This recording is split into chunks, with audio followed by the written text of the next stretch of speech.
So I'm really excited today because we're going to be playing Bloom.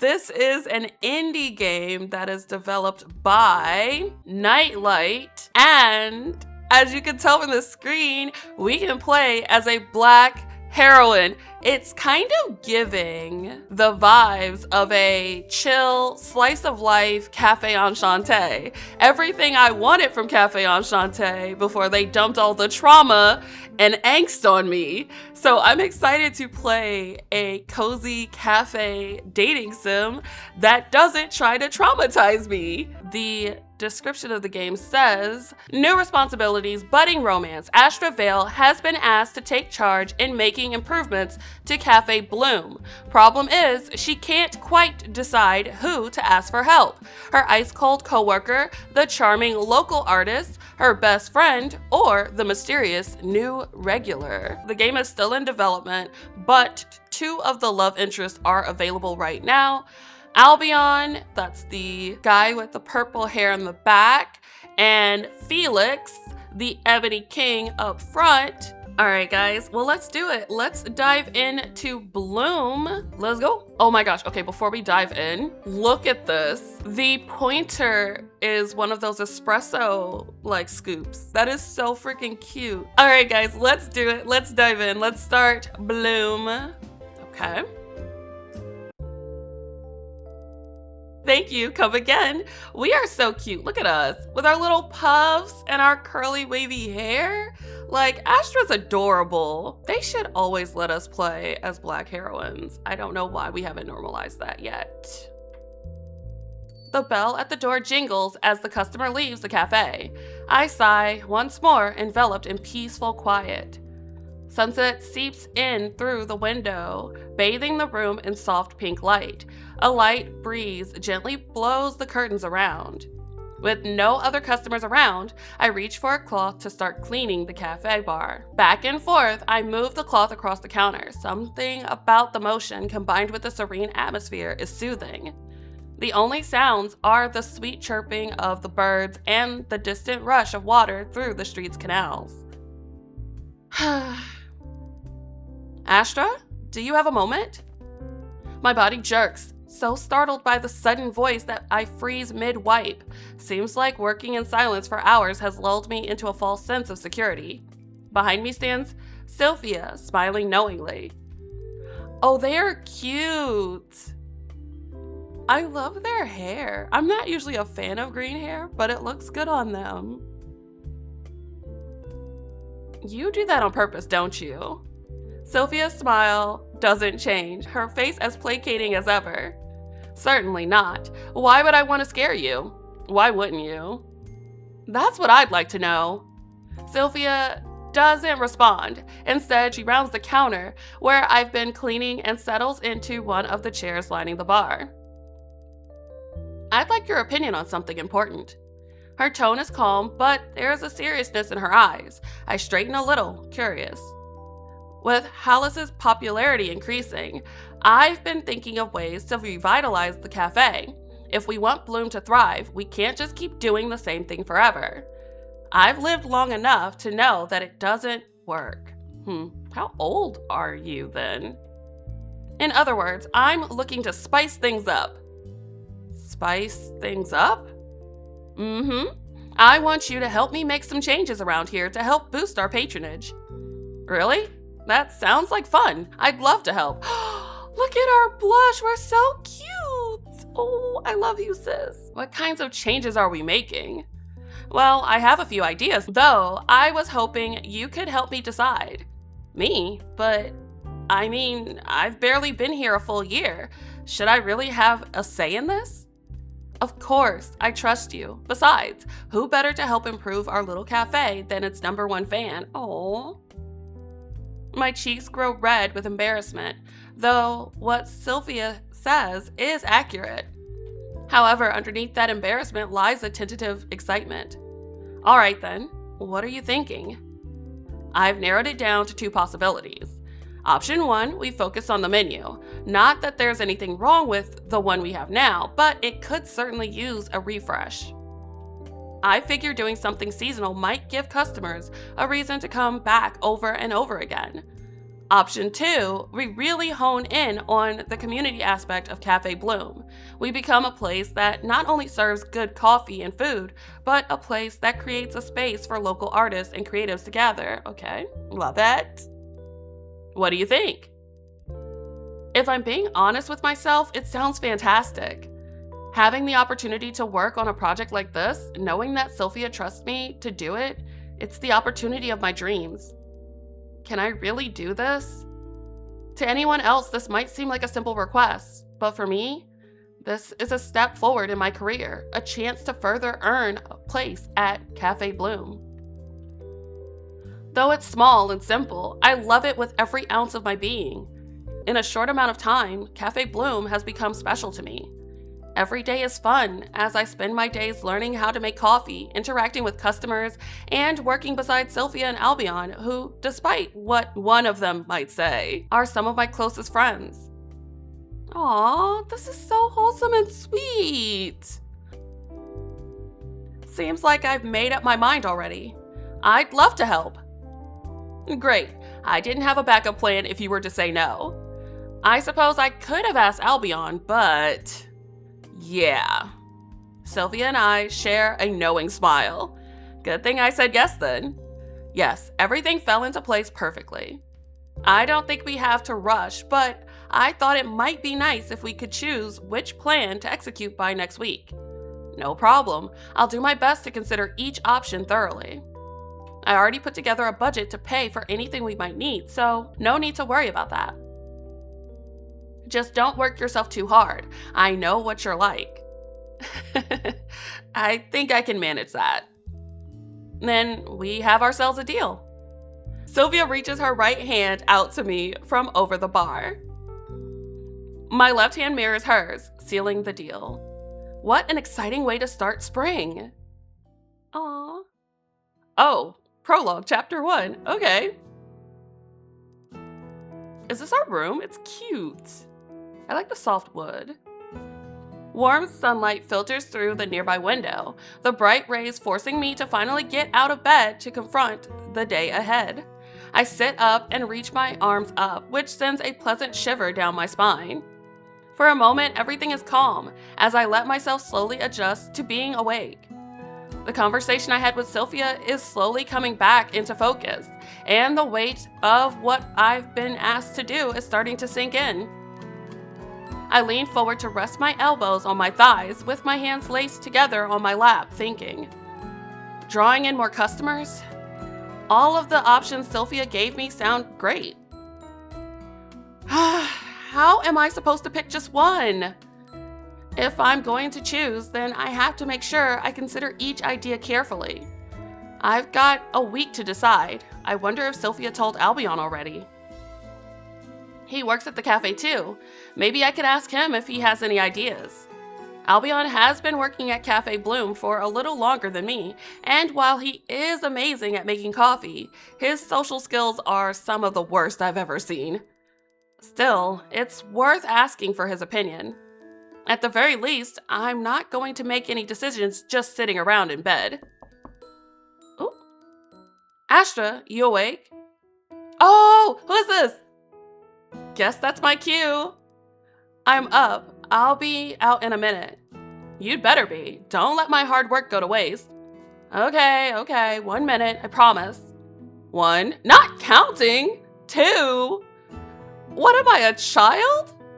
4. The sound of Qwynn counting down fades into the background as they walk away from my bedroom door and into the kitchen. I chuckle to myself knowing that Qwynn will seriously count for the full 60 seconds.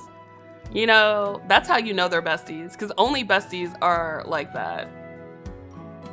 I should hurry. Qwynn will be sad if I let their coffee go to waste.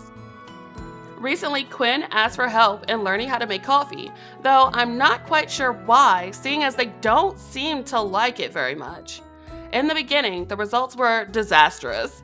Every cup was either seriously watered down or horribly bitter, but they've slowly been improving. The thought of fresh, warm coffee, no matter how mediocre, fills me with just enough energy to get dressed in record time. Oh, wow. It's so pretty. I love the colors. Hold on. I love these backgrounds. It's super cute. Oh, it's so rustic. My eyes catch on Qwynn, who stands at the counter with 2 mugs in front of them. And 60. Here, come sit. Oh my god. Baddie alert. Okay, Qwynn is cute. Oh my god, that waist. I don't think my waist has ever been that tiny. Ever. I think you'll like this one. I followed all your many instructions to the letter. Qwynn pushes one of the 2 mugs closer and gestures at it with an open palm. Oh, that is such a cute coffee. I don't even like coffee and I would drink that before spitting it out.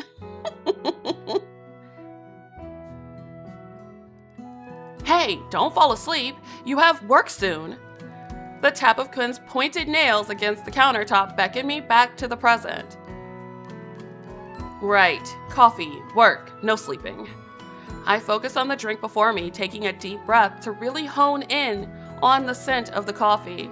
It's nutty and a little smoky. Ah, this is the dark roast I picked up from the market after work a few days ago. For a brief moment, I allow myself to feel a bit of pride at being able to recognize the notes so readily. My research is paying off. The corners of my mouth turn up. As usual, the smell of coffee alone is enough to lift my spirits. Astra, please, just take a sip and tell me how it tastes. Sorry, but the aroma is important too. I can tell a lot just by smelling it, and yes, I know. The aroma tells you things that your tongue can't. Blah, blah, blah. Trust me. With my sense of smell, I get it. I really do. But you're taking forever. A fond smile breaks across my face, but I refrain from saying anything else, finally bringing the mug to my lips. I take a second sip, partially because I'm trying to get a better grasp on the flavors, but mostly just to mess with them. I make sure to keep eye contact as I take long, drawn-out sips. You're very funny. Seriously, though. How is it? Much better than last time. A little watery, but that's no big deal. With the way things are going, I'm actually starting to worry for my job. Watch out. I'm going to run Café Bloom out of business. Qwynn finally takes a sip from their own mug, but in contrast to my own sigh of contentment, their eyebrows pinch together and they open the icebox. Actually, on second thought, I think you should keep your job. I don't know how you drink this stuff black. It's like drinking tar. I agree. Black coffee is gross. And yet, you try it black every time. Because I think maybe one day it'll be good. Qwynn takes another sip of their drink, which is now more milk than it is coffee. Okay, guys, for the coffee drinkers in chat, how do you take your coffee?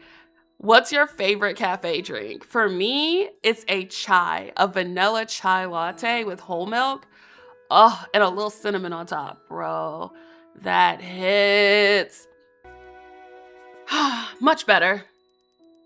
I can't help but wonder why they even drink coffee in the first place if they're just going to drown it in milk and sugar. Hey, isn't it almost time for you to go? Trying to get rid of me? Never. Who'd pay the other half of the rent? Wow, is that all I'm good for? Kidding! But you really will be late if you don't leave soon. A glance at the nearby clock shows that Qwynn is right. If I want to be on time, I should leave now. All right, we're gonna go downstairs and go to work. Keys, backpack. Hey, Qwynn, have you seen my... Before I can even finish my sentence, Qwynn's hand appears in front of me, holding exactly what I was about to ask for. Coffee thermos. Already filled with fresh coffee. You're amazing. All right, I'm off. Thanks again. You're welcome. Have a good day at work. Qwynn closes the door behind me, likely going to get ready for their own day at work. Once the doors close, the sounds of bubbling streams and overlapping voices come into focus. Okay, this is so cute. I love the little mural. As is typical of a spring morning, the air is slightly chilly, and I shiver whenever the wind picks up. I curse myself for not grabbing a jacket before leaving this morning. It's easy to feel like you can handle the cold, in the warmth of your own home. Unfortunately, I don't need to deal with the cold for too long, just until I make it to work, which thankfully only takes around 30 minutes. The commute to work is usually enjoyable, save for the winter months when the wind becomes biting and harsh. I should remember not to take this weather for granted. All right, at this pace, I should make it just in time to catch the next boat. Upon reaching the dock, I climb onto the boat and settle in for the ride. Okay, first and foremost, it's cold, and you are getting on a boat with no jacket? What are you doing? It's freezing. Dress warmly. The ferries make transportation a breeze, and also give me a chance to gather my thoughts before work, so I often look forward to it. I lean against the railings of the boat to admire the view of the city streets arching out in front of me. Hallis is one large circle, separated into 8 blocks. There are also 8 canals in the city, but 2 of them are rings following the city's shape, and thus are the most efficient for traveling between blocks. Currently, I'm riding a ferry that will take me from block 4, where my apartment is, to block 6, where Café Bloom is located. Before I know it, the ferry comes to a stop, and I arrive at Café Bloom. Okay, so this place is kind of like Venice with the canals. That's kind of cool. The first thing I see when I walk into Café Bloom is Albion. He's standing at the counter in the middle of what I assume is the order for the only customer currently in the cafe. Oh my god! Albion looks like he's concentrating deeply. His eyebrows are furrowed, a common feature for him. Okay, pause. I love the luscious purple hair! Okay, Albion is buffer than I thought, because that sweater, it's sweatering. I do love a character and a good turtleneck. Also, I love the pore. And them ears. I wonder if I could just like stroke them. Okay, we should actually read the story or something. Also, them lips. I'm sorry. I just looked again. Those lips are full. The eyebrows are thick, the eyelashes long, and them lips, oh, such kissable lips. What are we doing, guys? If he weren't a nymph blessed with eternal youth, I'd worry that his face might get stuck like that. Okay, guys, if that is his resting bitch face, then I love it. He can look like this all the time. Why are we complaining about the scowl? It's hot, okay? It's working for him. The more I look at Albion, the more I'm just like obsessed. God. Stop it. Go away. He is perfectly manicured, clothes crisp and unwrinkled. His hair is soft and expertly styled, showing off the Aurea's signature bright hair. Everything he does looks effortless, and everything about him is perfect. I'm sorry. Pause. You drew this? So you've just been lurking this whole time. You just let me go over here and thirst over this character for like 10 minutes. And ain't say not a word, but we're glad to have you here. Yeah, no, the art is arting. I can barely draw stick figures, so like every time I see good art, I have to appreciate it. And Albion is a work of art. Everything he does looks effortless, and everything about him is perfect. I agree, except. Well, look what the cat drag did. Okay, the sprites are awesome too. Oh my gosh. Oh my gosh, he is so tall. I just want to get piggybacks from him. Except for when he opens his mouth. I walk closer, moving behind the counter towards the break room to put my stuff away. As I pass Albion, my gaze drifts to the ribbon of his apron, which is tied neatly into a bow. In a split-second decision, I decide to play a small prank on him. We used to do this all the time. We would pull each other's apron strings. Albion absolutely hates being perceived as anything less than pristine and perfect. No harm in poking a little fun. I make sure to catch Albion's gaze, and once I have it, I point towards my stomach, where my own apron would be tied if I were wearing it, and whisper, "Your ribbons come loose. For a moment, Albion looks genuinely distressed as he looks down to feel for the bow before realizing that he'd been tricked, sending a withering glare in my direction. If that is a withering glare, I wish every man would look at me like this. Anything else he might have to say in response is stolen by the air as I quickly enter the break room and close the door behind me with a smile. I hang my bag on one of the hooks and turn to write my name on our timesheet. Made it right on time. Sign in complete, I reach to grab my apron, but just before I can snag it off the hook, I'm startled by a sudden voice. Good afternoon, Astra. Ah! My sudden shout interrupts her attempted greeting, and she laughs softly. Sorry, Astra. I didn't mean to startle you. Yes, you did. This is the second time you've done that. Are you sure about that? Sylvia laughs, shrugging her shoulders. Think of it as training. You're too easily startled. Training for what? My question is ignored as Sylvia deftly changes the topic, something she's quite adept at. How was your morning? Was Qwynn's coffee serviceable today? Yes, actually. They did a really good job. In fact, if things keep going like this, you might have a new employee soon. Oh gosh. Please, you and Albion are all I need. I have the best baristas in Hallis. Aww. A laugh escapes me and I grin widely. Sylvia is always kind, and while I know that she would never replace me or Albion, it is nice to hear it out loud. Aw, you mean it? Of course I do. Speaking of, you should go join Albion at the bar. I'm sure he's getting lonely out there by himself. Oh, yeah. I bet he's dying for some attention. Sylvia and I lock eyes, our poker faces only holding for a brief moment before breaking into twin grins. Have fun. I'm about to head out for a supply run, and Albion's leaving after lunch, so you'll be closing alone tonight. No problem. It's nothing I haven't done before. I turn to grab my apron again, which I had forgotten after Sylvia startled me, tying the ribbon tightly. I also make sure to tuck my pen, paper, and stopwatch into the front pocket before heading back into the cafe. Why do we need the stopwatch? Albion is still at the bar, though it seems he's finished making the lone customer's coffee and has moved to doing some light cleaning. I see a few dishes in the sink, so I move to get a start on those while Albion continues to wipe down the countertops. And here I thought I might make it through an entire shift in peace. Okay. People like Albion make me want to tease them. I want to be a menace to him just because I know it will annoy him. Like,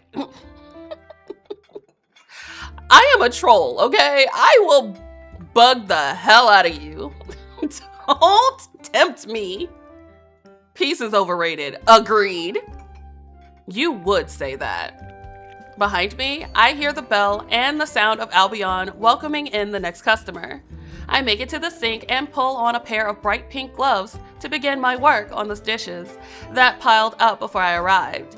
I fall into a rhythm, one that frees up my mind enough to travel along the same path that it had treaded this morning. What's the best way to appeal to more customers? As it stands, we have a fairly loyal and consistent customer base. Whichever of Sylvia's options I go with, I should keep in mind the core experience that our regulars come back for. I could feel a hint of anxiety start to form in the back of my mind. No, Sylvia asked me to do this for a reason. I just have to trust her judgment.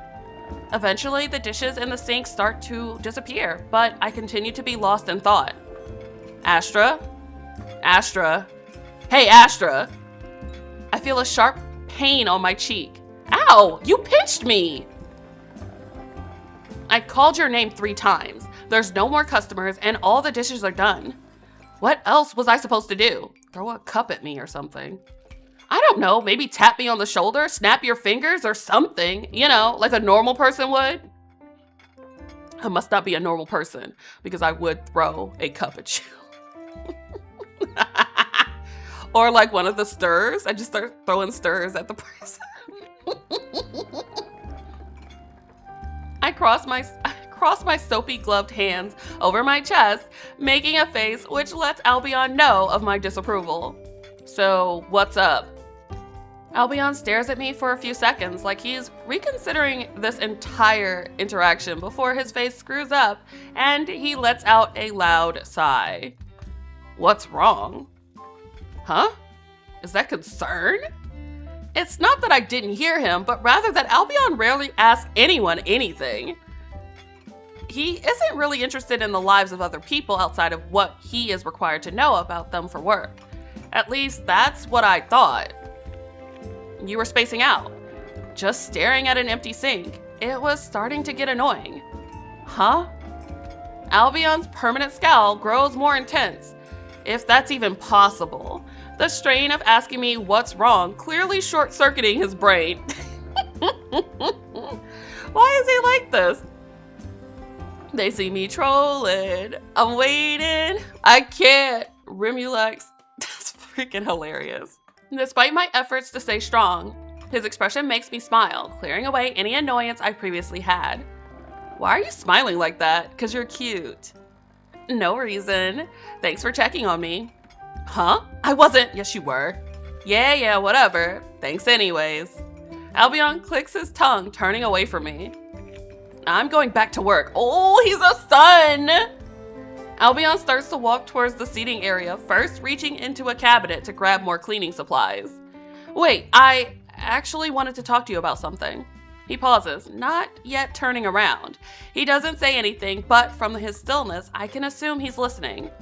Okay. Yesterday, Sylvia told me that she wanted to do something to bring in more customers. And she asked me to choose how we go about it. It's subtle, but I see Albion's body twitch and he turns back around to face me. Okay, so? You're impossible. So, I was wondering if you had any ideas, since you worked here longer than me. Is there anything you've wanted to change or something you think that I should know? Not really. Things run pretty smoothly around here. So there's nothing you can think of? Nope. Are you sure? Saints, yes, Astra, I'm sure. I find it hard to believe that someone as meticulous as you can't think of a single thing you'd like to change. This man is going to quit. Actually, there's one thing I've noticed. Okay. What? That you always stick your nose where it doesn't belong. I cannot! Ah! I just want to yank his ponytail. I'm sorry, she looks so done. Love the expression. Ouch. That wasn't funny. It wasn't supposed to be. Okay. I feel a spike of anger in my chest. Here I am, seriously asking for Albion's opinion, for him to give me something, anything helpful. And this is how he responds? Oh, we got dramatic music. What do you mean by that? I belong here as much as you do. I don't believe that there's nothing that comes to mind when you think about improving Café Bloom. It's not possible.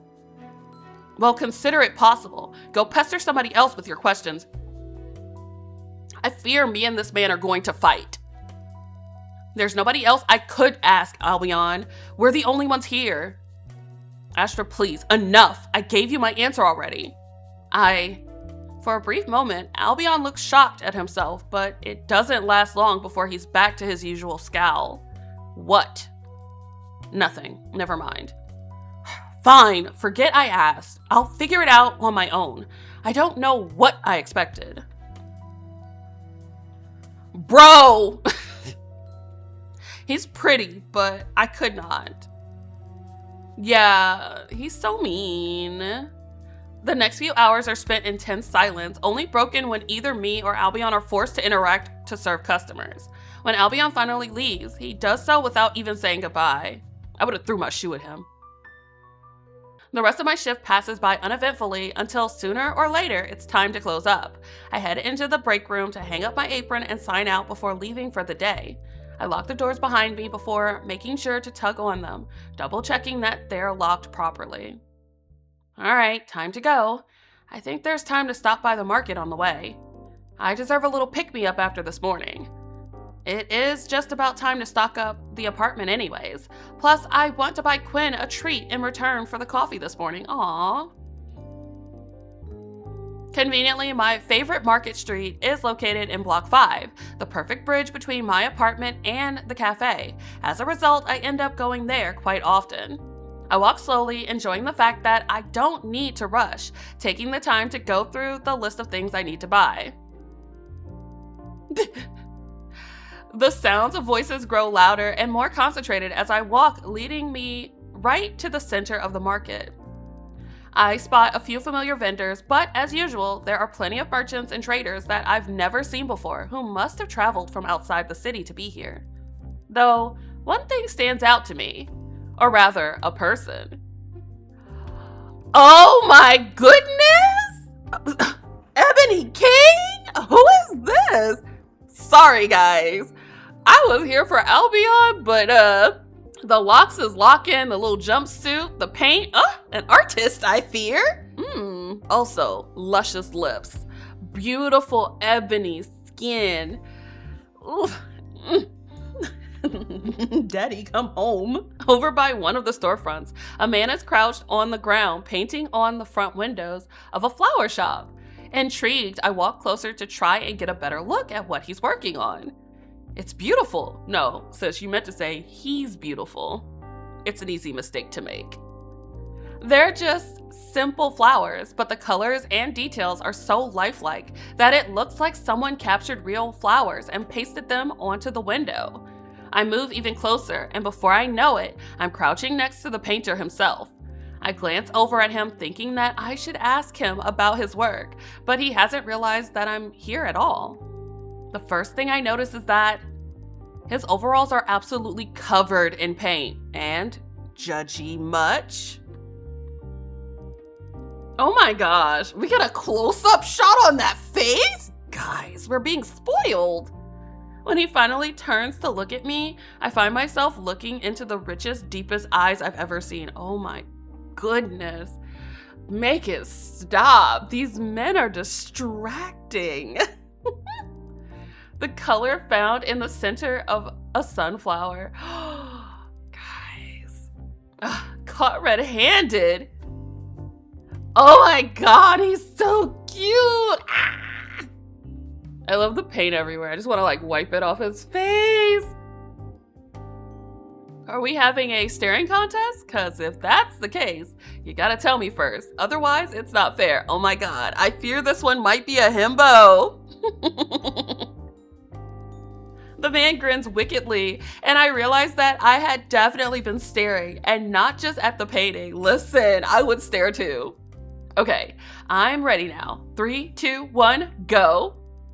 Why would you ever look away? I can't help but laugh at his delivery, causing my eyes to close instinctively. Ha, I win. You weren't even trying.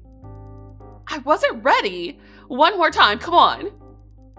Fine, but if I win, you tell me what you were doing. Deal? Okay, gotta love a meet cute staring contest with an ebony king. Like, this is perfect. This is how I want to catch all my men. Just like, I was staring and getting lost in your eyes, bro. Deal. The stranger counts down once more, and the staring contest begins in earnest. However, any hope I have of winning is quickly dashed when I feel a quick puff of air hit my face. You cheater! Whoa, the winds are pretty strong today, huh? I swear to God. That wasn't the wind. You blew into my eyes. I have no idea what you mean. Oh my God. I swear this man might be my type. What are we doing? So I won. What were you doing? I grumble and glare unseriously at the stranger, but I decide to be honest, despite the fact that he obviously cheated. I saw you as I was passing through the market and I wanted to get a closer look. I nod my head towards the window. Your painting, not you. Well, not you. I just meant that, and anyways, your work is really good. I wanted to see the details up close. That's all. Promise? Shut up. The whole time I explain, the man's face doesn't shift at all from the grin he wears. If anything, his smile only grows wider. After I finish speaking, he takes his right hand and wipes it roughly against his overalls before sticking it out for me to shake. My name's Felix. You? Oh, okay, hold on. We got a full sprite now. Oh my god. Felix is so cute. Okay. I couldn't put my finger on it before, but now looking at Felix in this like jumpsuit romper thing, the art for the sprites is very much giving early 90s, early 2000s shoujo anime. I'm here for it. I wonder if that was the direction because spot on. Astra, it's nice to meet you, Felix. Sorry for sneaking up on you. I'm not. No worries. I'm flattered, honestly. I'm happy to hear that you like my work. He gestures at the windows behind him. I love it. Do you do this full time? Yep, I have my own studio over on block 2. I take commissions to do just about anything. Murals, portraits, windows. If it's got anything to do with painting, then I'm your man. What about body paint? You into that?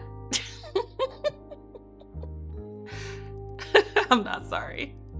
Maybe it's the way Felix is still grinning, or maybe it's the way he seems so approachable, but I dredge up enough confidence to ask him another question. So, where can I find you? Hoping to see me again? Yes, absolutely. Are you single?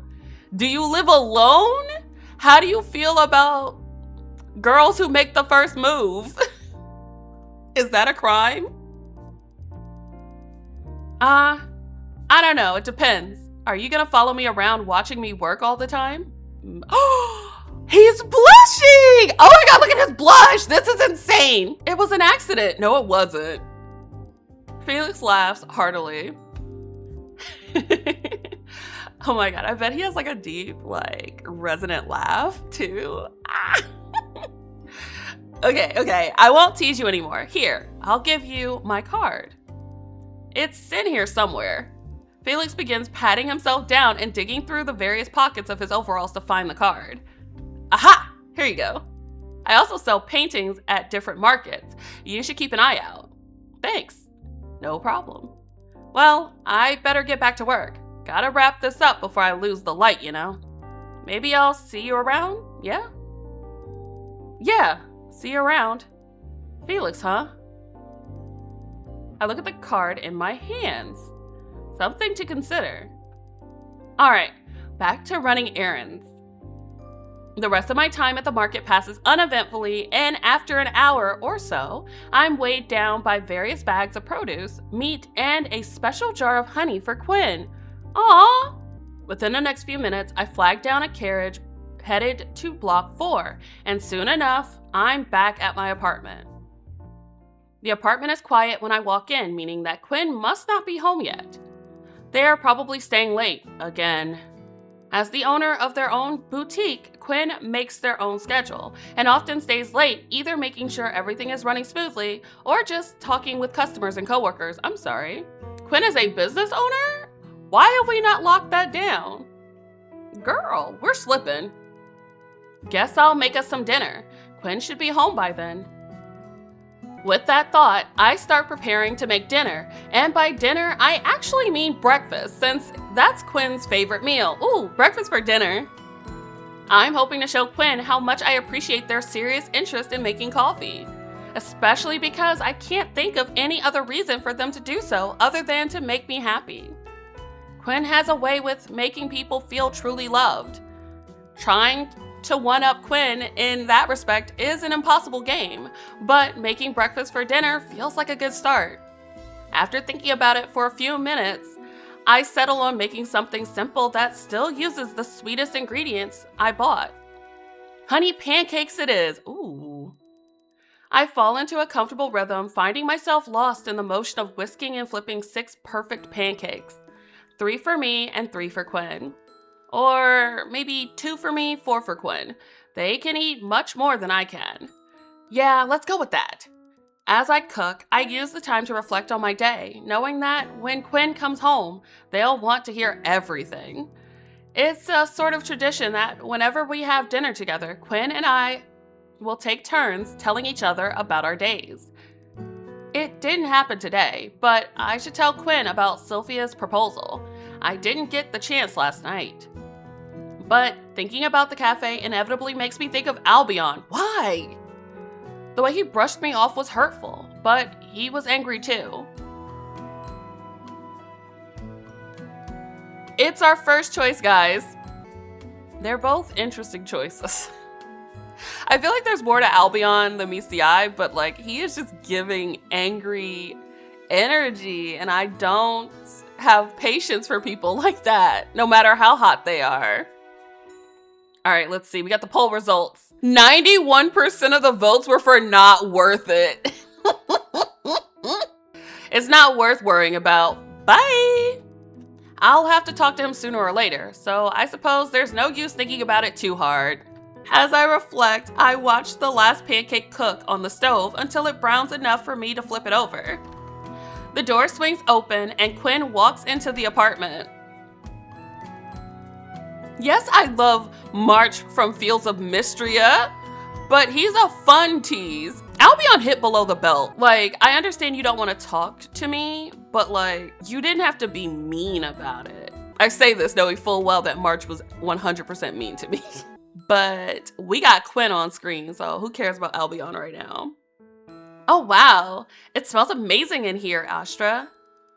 They gasped, quickly shutting the door and dropping their bags to run up behind me. Pancakes? I laughed, placing the final one on their plate. Your timing is perfect. We can eat together. I found a really nice jar of honey at the market this evening, and I wanted to make you something in return for this morning. This morning? The coffee. Oh, right. Well, in that case, I accept. You're the best. With the pancakes finished, Qwynn and I stand at the kitchen counter, talking about our respective workdays and indulging in sticky sweet pancakes. Qwynn talks about the new items in their boutique and gives me updates on the latest gossip they've heard from clients. The next few minutes are filled with stories about various clients and whispered rumors. Nothing I haven't heard from them before. You're a fiend for drama, aren't you? It's not my fault that I can hear practically everything going on in there. But yeah, I am. Hey, you have the day off tomorrow, right? Why don't you stop by Voyage Etulé? I probably butchered that. So I can show you the new product. All right, I can stop by after I get coffee in the morning. At Bloom? Maybe. You know what you like, that's for sure. I'll take that as a compliment. It is. Okay, your turn. Tell me about your day. Well, this didn't happen today, but yesterday, Sylvia actually asked me to help her in deciding on a plan to get more customers into Café Bloom. Really? Astra, that's great news. I think this is right up your alley. You love Café Bloom. If anyone can do it, it's you. Will Albion be helping you? Ugh, no. Considering his reaction earlier, I doubt it. No, I don't think so. I tried to talk to Albion about it to see if he had any ideas, but he didn't seem to want to talk about it. Well, I don't know Albion too well, but he doesn't seem to be very good with that kind of thing. Maybe he just needs time. Regardless, I have every confidence that you can do this, with or without Albion's help. And of course, you can always come to me if you need anything. Oh my god, support a bestie, let's go. Thanks, Qwynn. I'll keep that in mind. If Albion changes his mind later, then that would be great, but if not, then that's okay too. I tell Qwynn about the rest of my day, regaling them with the story of how I met a painter at the market. Somehow, I only have to deal with some light teasing regarding our encounter. But by the time the two of us are done chatting, our plates have long since been empty, and the sun is well and truly gone. All right, I think I'm gonna call it a night here, Astra. Thanks again for the pancakes. They were delicious as always. Of course, I'm glad you enjoyed it. Night, Qwynn. Night-night. I should get some sleep too. Tomorrow's a day off, but there's no harm in being well rested. The dishes can be done in the morning. I'm like that too. Sleep claims me quickly and quietly, marking an end to the day. Chapter 2! I wake up naturally, no alarms, no knocking, no surge of adrenaline caused by the idea of being late. I take a few long, deep breaths, enjoying the lack of responsibility ahead. The last 2 days have introduced exciting new developments into my life, but I'm desperately looking forward to having a full day to do whatever I want.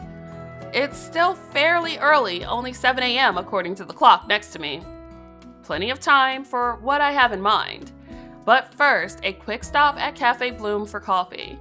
It's inevitable that I'll run into Albion, but despite working there, it's only on my days off that I truly get to enjoy the atmosphere of the cafe without worrying about customers. I refuse to change my routine over a little disagreement. Of course, Albion doesn't really get it. He doesn't understand why someone would want to see their coworkers outside of work. The cafe is like a second home to me, so it's natural to want to spend time there, even on days off. After that, the plan is to go to Qwynn's boutique to check out the new product they got recently before going to the markets for lunch. Their shop is in Block 1, right by the southern gate, which, of the 4 gates, is the busiest due to it being connected to a major trade route. Okay. So all in all, I could see Qwynn eat some good food and get in some good exercise. A good plan if I ever heard one. The kitchen is empty when I enter, and a glance down the hallway reveals that Qwynn's light is still off. I'll try to be quiet. I gather my things quietly and slip out of the front door, doing my best to avoid waking Qwynn. The sun has risen, but the streets aren't crowded quite yet. That will come in the next few hours. And so, I stroll slowly, basking in the atmosphere of the early morning. I decide to take the ferry to the cafe again this morning. It's faster and more relaxing than taking a carriage. Plus, on a morning as nice as this, I could sit back, relax, and take in the view from the deck. The sounds of rushing water growing louder signal my arrival at the dock. Perfect timing. The ferry's already here.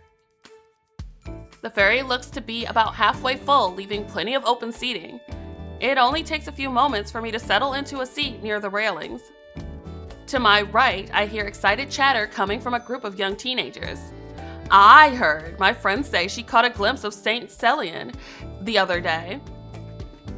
Seriously? Man, I wish I could have seen them. I bet she made it up. The saint never leaves the sanctuary. Who's the saint? But wouldn't it be cool if she did see them? Imagine getting to meet the great Saint Celian in the flesh. Okay, so I'm already calling it now. What if the saint is the secret love interest? I'm calling it. Or better yet, see them flying over the city. They can fly.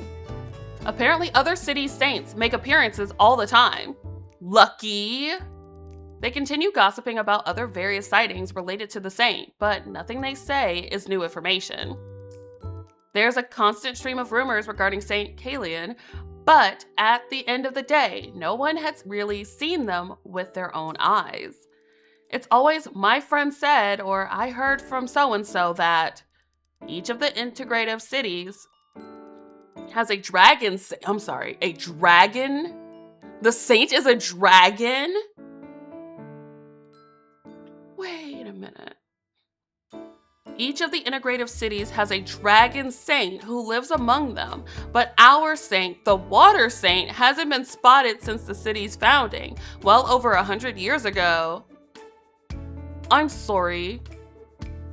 We can be with a water dragon? Say less.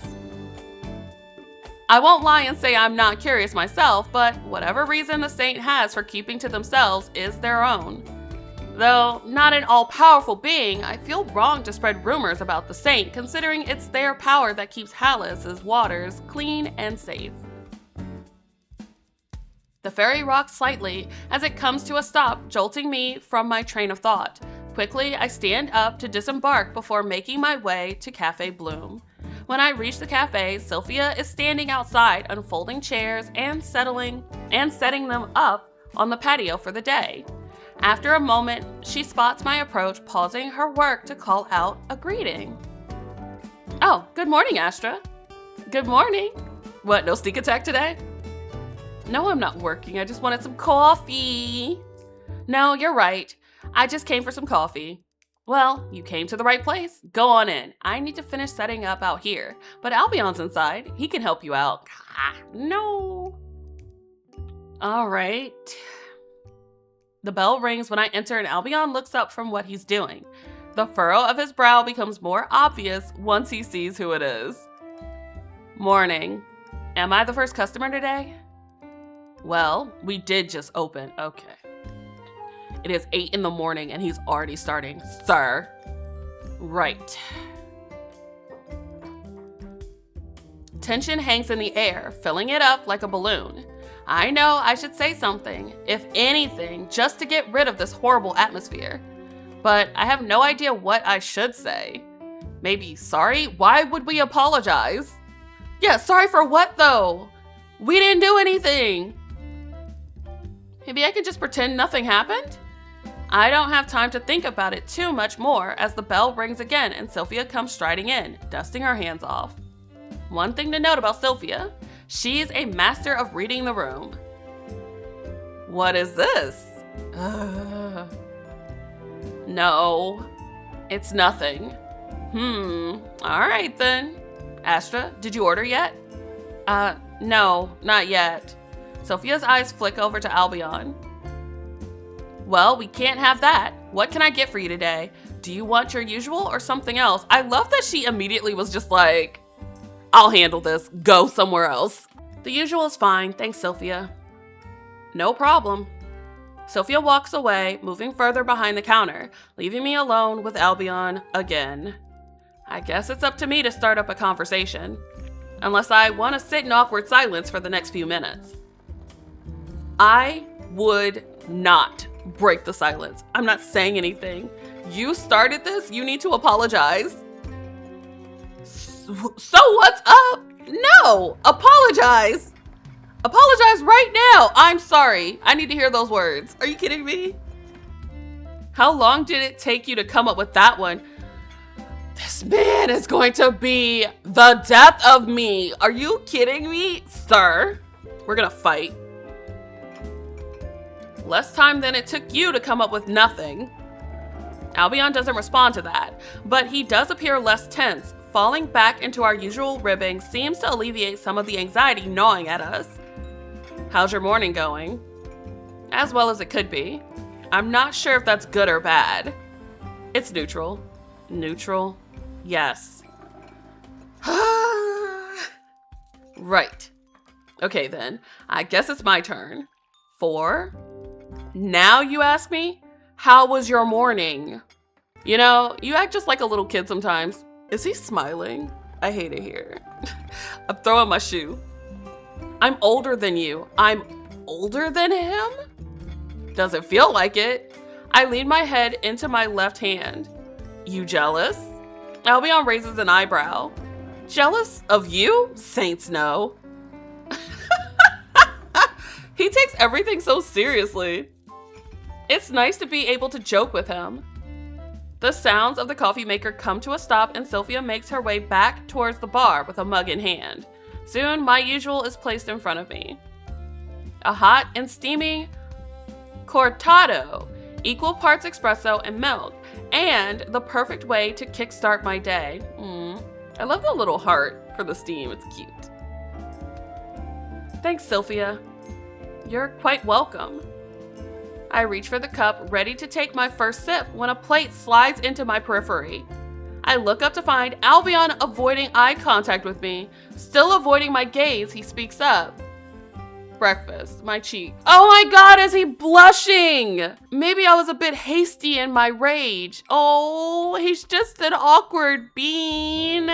Breakfast and free food will make me forget most crimes. It's true that I haven't eaten yet. Thank you, Albion. He nods before walking away, disappearing around the corner of the bar. As soon as he leaves, Sylvia leans down next to me and whispers conspiratorially. I've learned that when Albion does things like this, it's better to just accept it and then pretend like nothing happened. Understood. It looks delicious, but I haven't seen this one before. Are you trying new recipes? Not really. We were running low on some of our usual stuff, so I used some of the fresh fruits I picked up this morning. Blueberries and strawberries are baked into the scone, and when I take the first bite, the berries are so juicy that my cheeks twinge in response. Oh, that sounds like it would be tasty if I liked blueberries and strawberries. The menu at Café Bloom is pretty basic, offering classic coffee, tea, and scones. What keeps customers coming back is the high quality and the people. It's just something I threw together this morning. I didn't even try it myself first. Oh, so I'm your guinea pig then? Hey, Albion's the one that brought it out. Like a ghost, Albion appears, now holding a glass of water, which he sets next to my coffee. I tried one already. They're good. Sylvia smiles at Albion, swatting at his arm softly. Oh, high praise coming from you. This would be a great addition to the menu. Customers would love it. I'll keep it in mind for our final proposal. Sounds like a plan. I can't wait. Oh gosh. With no other customers in the cafe, there's a sense of comfort and intimacy that permeates the air. It reminds me of what I hope to achieve with the new development plan. Café Bloom should be a place that everyone feels like going to. A reflection of the city itself, diverse and filled with warmth. Oh, that sounds so nice. Conversation flows for a while longer. Eventually my coffee and scone disappear, and in the blink of an eye, it's time for me to leave. Oh, it's almost time for Qwynn's shop to open up, so I have to get going. I'll see you guys later. Thanks for the chat. Anytime. Grunts. Okay, now to go see Qwynn. Qwynn's shop is located right near the southern gate, making it a prime location for an accessory and clothing boutique. When Qwynn and I first moved in together, we were working in the same restaurant, but their goal had always been to open a boutique. Almost a year ago now, Qwynn had finally opened their own store in a good location, quickly becoming a local favorite. Though I suspect a large part of their customer base are just trying to get Qwynn to notice them. Between their positive attitude and knack for getting people to open up, Qwynn was quite popular. Hopefully they're free enough to chat for a bit. Standing in front of Voyage Etulé, I don't know if that's right, I catch glimpses of new items in the shop that weren't there the last time I came. Qwynn travels roughly once a season, going to various cities and towns to source new accessories and clothing from vendors. It's what makes their shop stand out, as Qwynn is often able to establish relationships with all kinds of people, keeping the shop stocked with unique products. I must linger outside the shop too long because suddenly I hear a familiar voice calling my name. Astra, you made it! Qwynn jogs towards me, grinning widely and waving. Of course I did. Are you busy?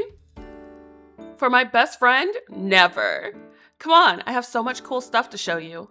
Qwynn takes my hand and starts dragging me inside. Along the way, I wave to the other staff members as I pass by, most of whom I recognize from previous visits. Good thing I stopped for coffee. Qwynn seems extra excited today.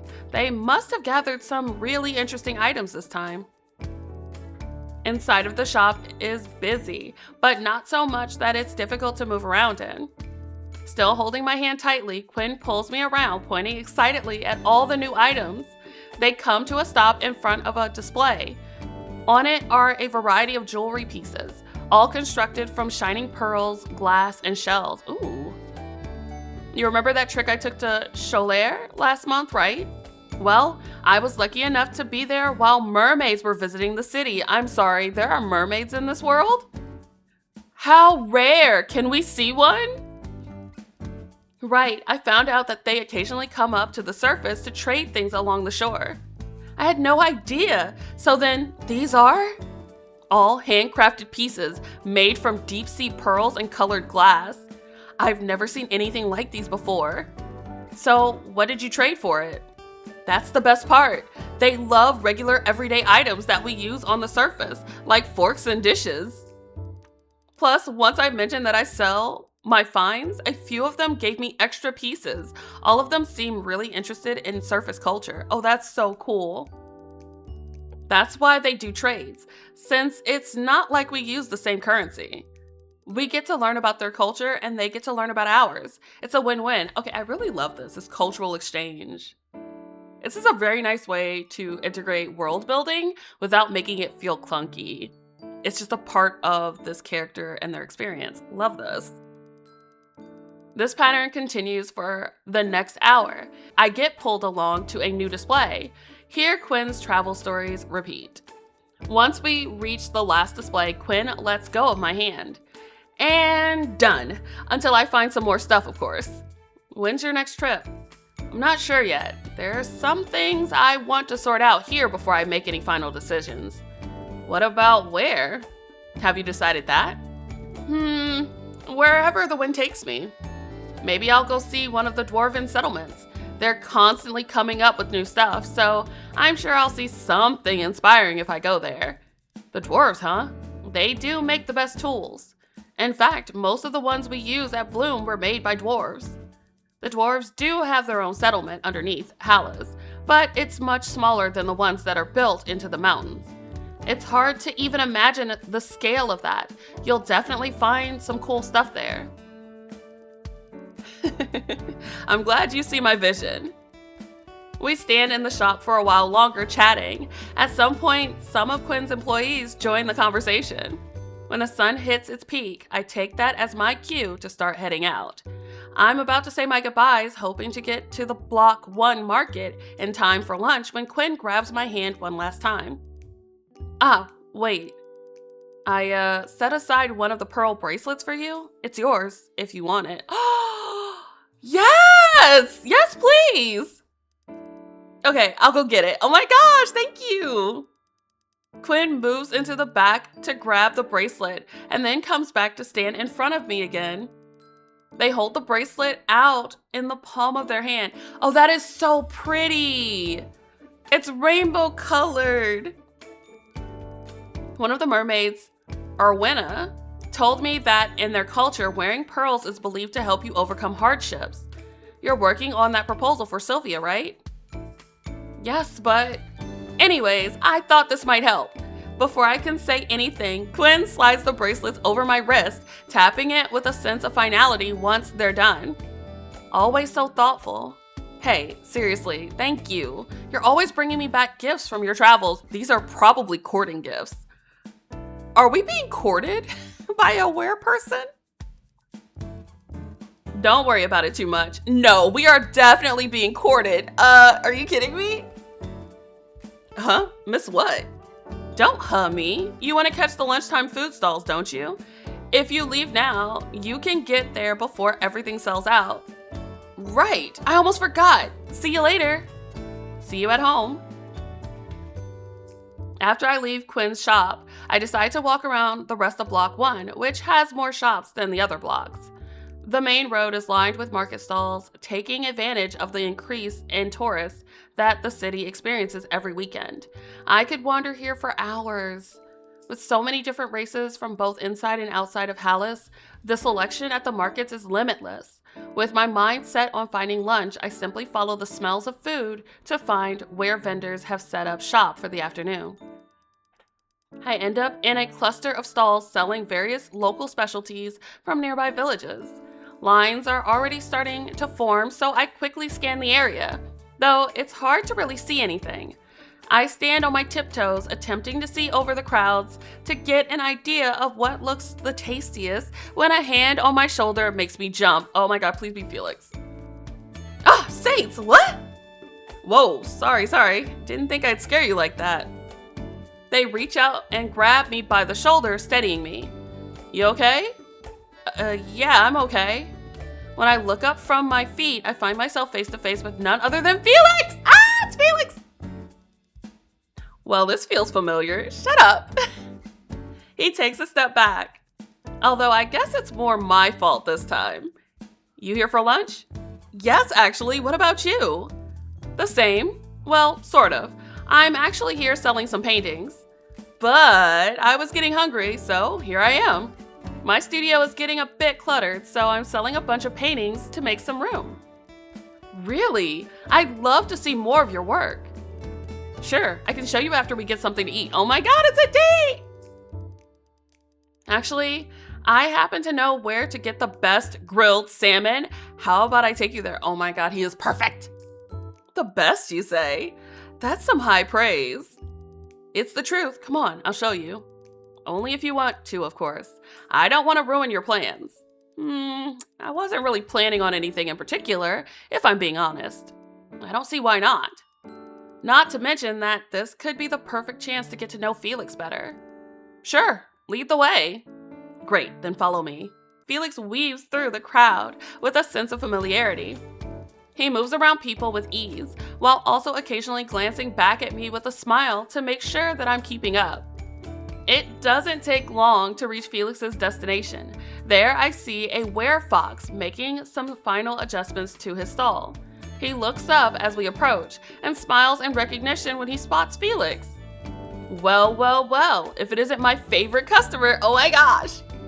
The werefox moves out in front of the stall with his arms crossed, looking at Felix playfully. After a moment, his hands move to rest in his pockets and his eyes flick over to me. Who is this? Oh my god, they are hot! Can I date this one too? Why is everybody hot? Oh my god, I wasn't ready. And they're so buff. And they cook in the tail. And the ears.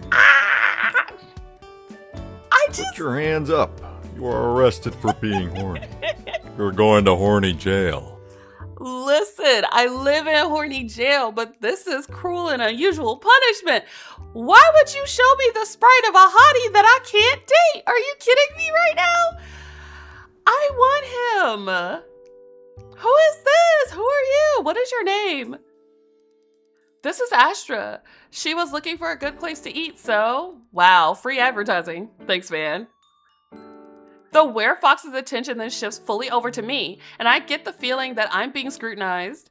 Finally, they stick their right hand out towards me, initiating a handshake. I'm sorry. Their name is Velvet?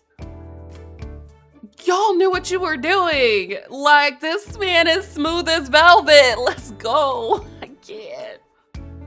Or Vel for short. Absolutely not.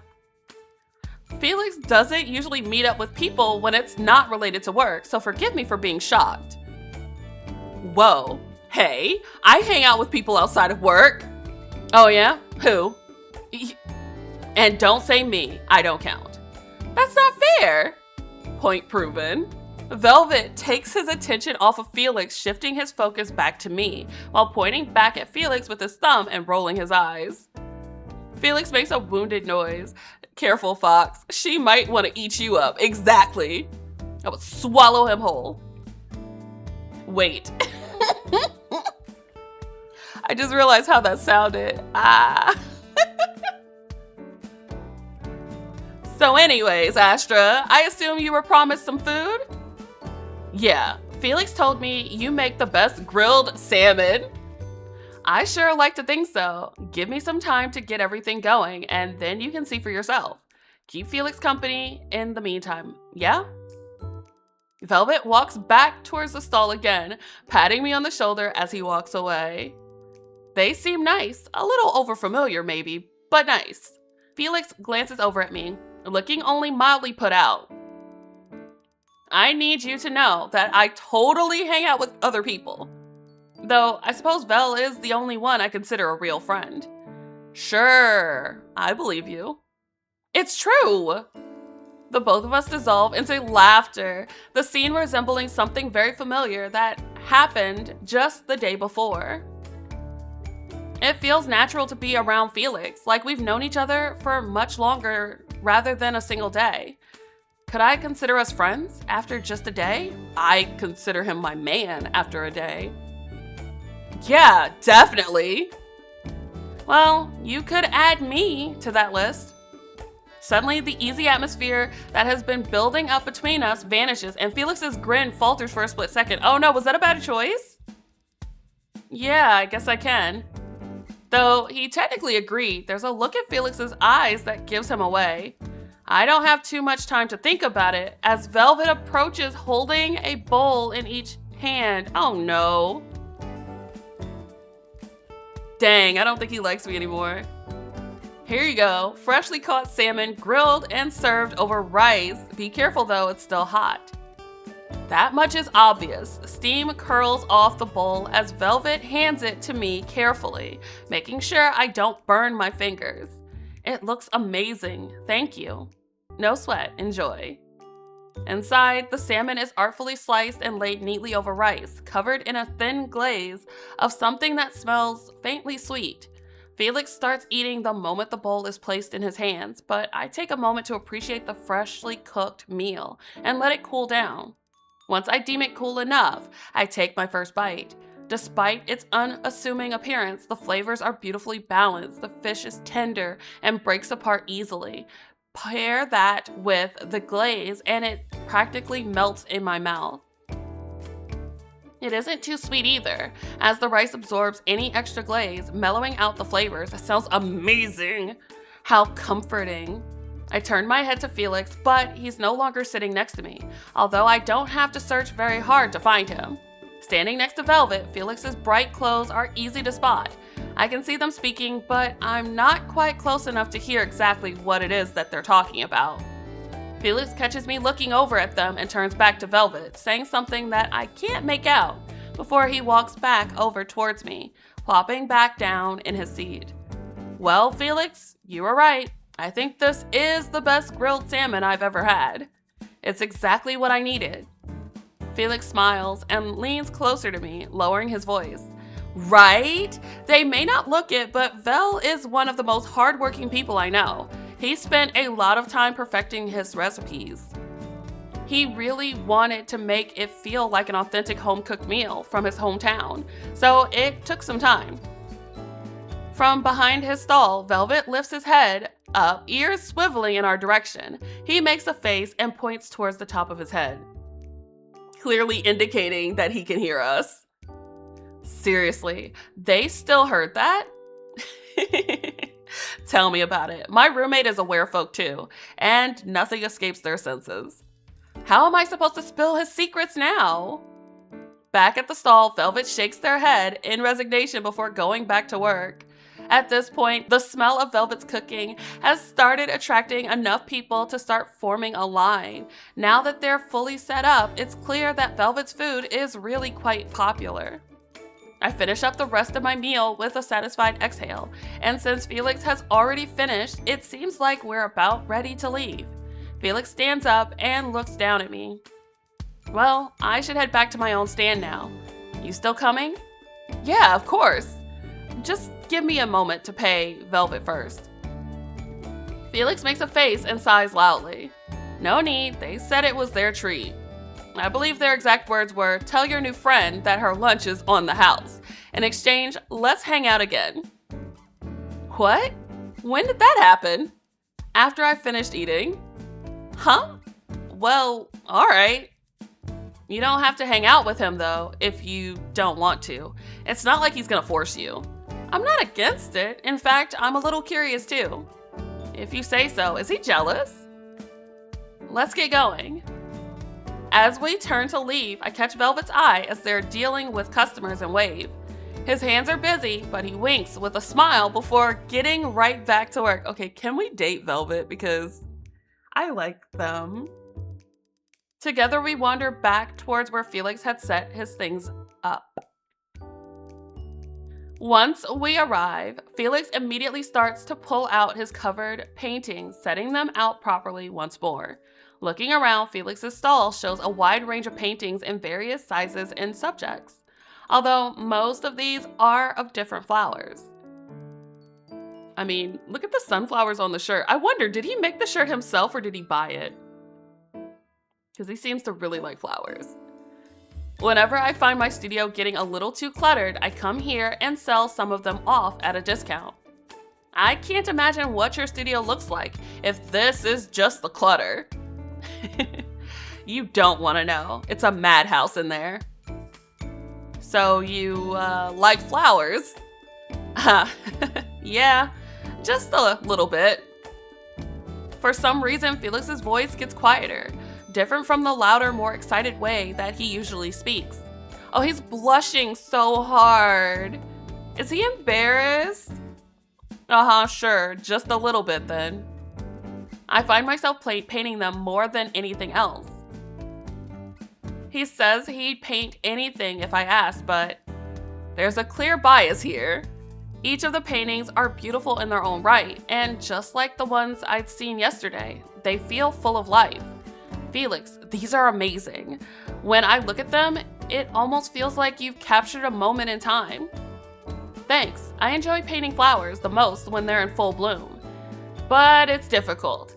I have to try and catch them at the right time. Felix looks sad when he says this, though when he catches me staring, he smiles. He did say the name, Bloom. It'd be amazing if more people could see these. Have you thought about displaying these somewhere, like in a gallery or, let's say, a cafe? No, never really had the need of it, if I'm being honest. I get enough commissions as is, and the markets fill in the gaps well enough. Truthfully, I was thinking that some of these would look beautiful on display in Café Bloom. Would you be open to it? Why? Got something in mind? Maybe? Alright. Well then, maybe I'd be open to it. Fair enough. I should give this some more thought. I should start going back soon.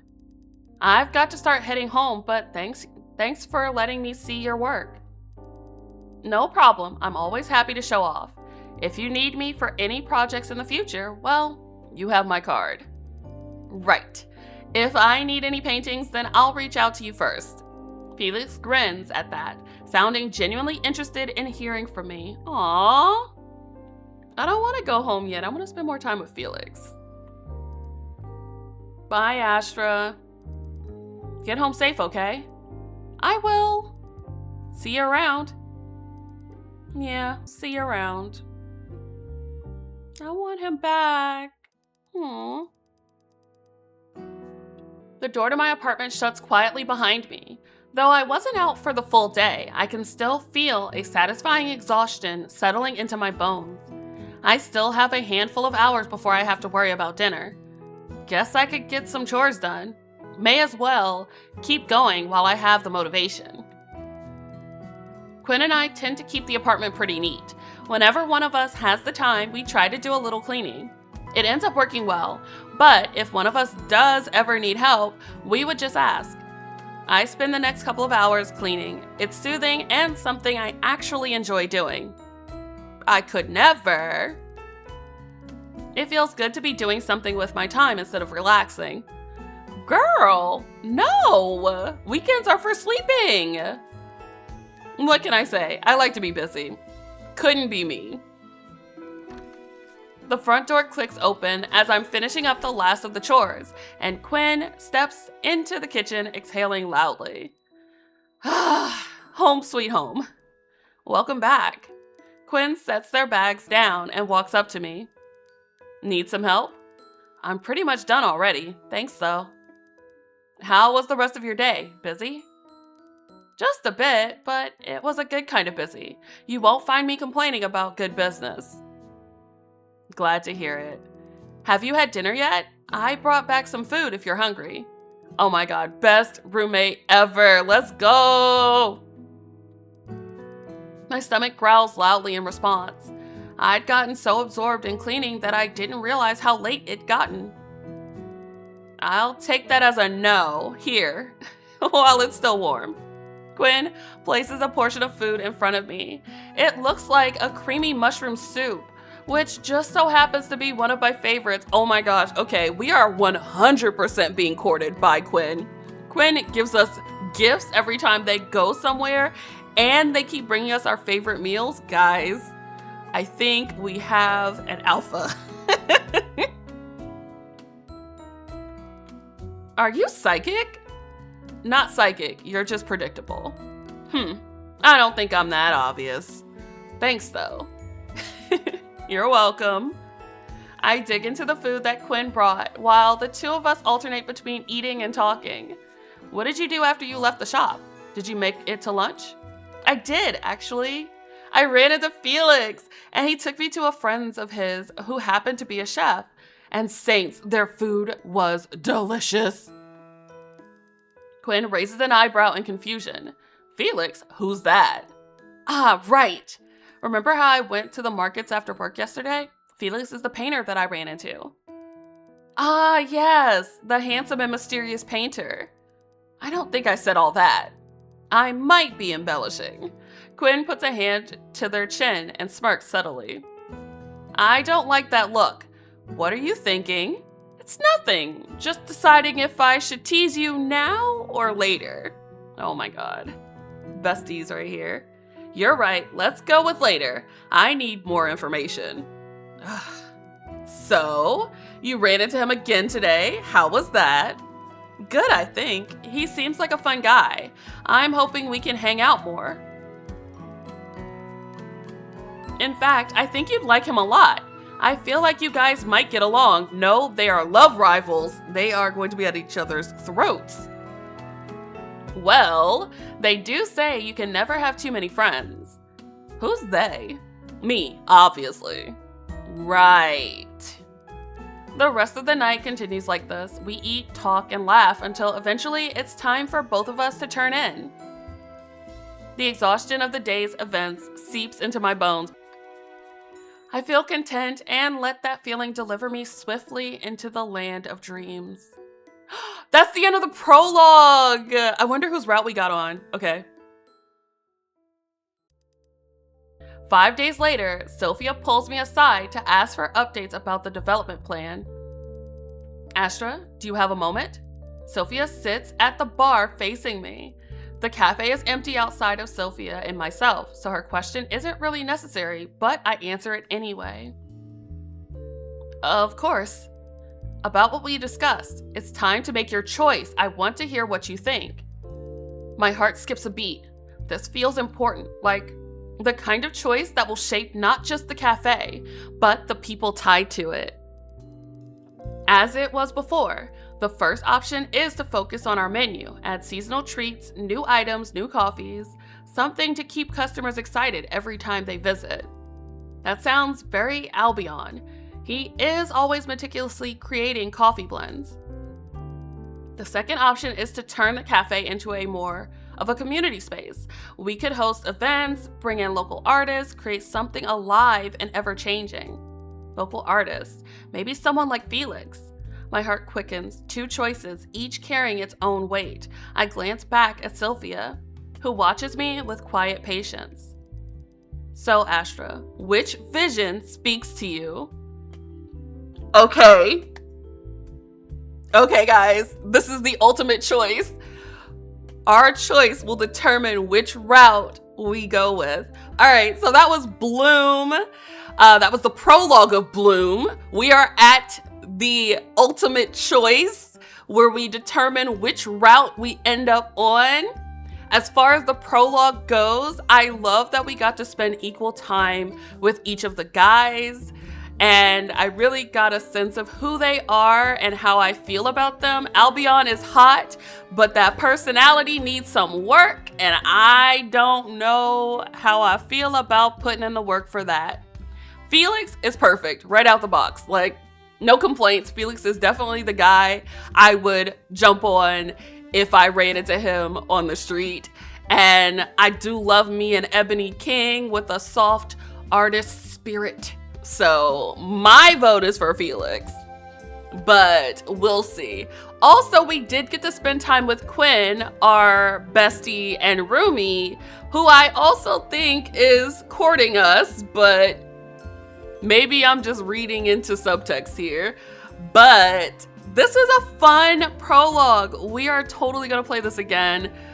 But if you like what you saw and you want to give Bloom a try, it's available on itch.io. Felix and Albion's routes are available right now. It will be on Steam eventually, so definitely give it a go, give it a spin. All right, guys, but that's pretty much it for me. I hope you all have a wonderful morning, afternoon, evening, whatever time it is in your neck of the woods, and I will catch you guys next time. All right, y'all. Bye.